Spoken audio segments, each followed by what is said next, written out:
Sana değil. gözlerine kurban olum ayağım. Tabii Geyder. Ana.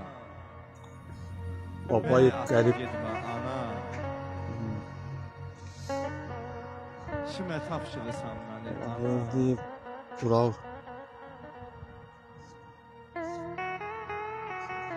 Ben Mahmut yıkılanda intikam. kolumdan tutup bala canım diyen ana. Beni atıp Ahmet mübarek. Axı bu dünya Xanım emin. zindandı mənə sənsiz. Ahmet İzə Sadık. qurucu nəfəsim gəlsin ana. Məni atıb getmə nə olur. Zeynep Hüseyin. Kahraman Müşfik. Axı səndən özgə Qarayıb kim bilə Arif. Bağırov Xəstə Cavanşir. olsam kim gəlib dəyəcək?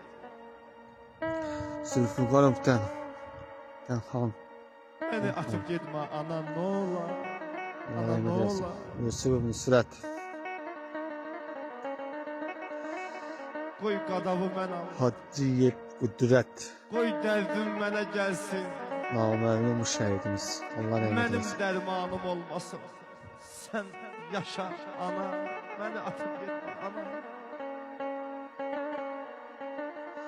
Lekbarov Bizim İlyas. için ezelden çok seçtin Sabret, cefa. Kudret. Cefa çek canla kurban amana.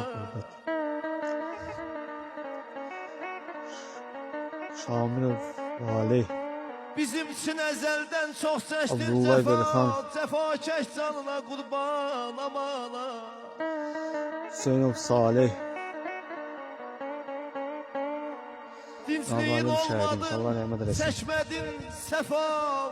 Davud'un Sendeki nizami. kuvveye heyran amana. Sendeki kuvveye heyran amana.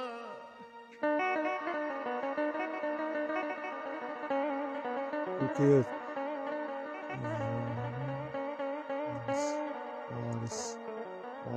Elimi köşümdə daraqlayıram, daraqlayıram, daraqlayıram. Mehmetov İtibar. Hacıyev Vagip. Elimi Allah köşümdə emanet olsun, milli qəhrəman, daraqlayıram, adını ömür bildirsin dəftərimi varaqlayıram. Yaşarım. Hüseyin İbrahim. Sənli güllərimi Mehmet Hasan. soraqlayıram, Mehmet ayanan Asif. cananam.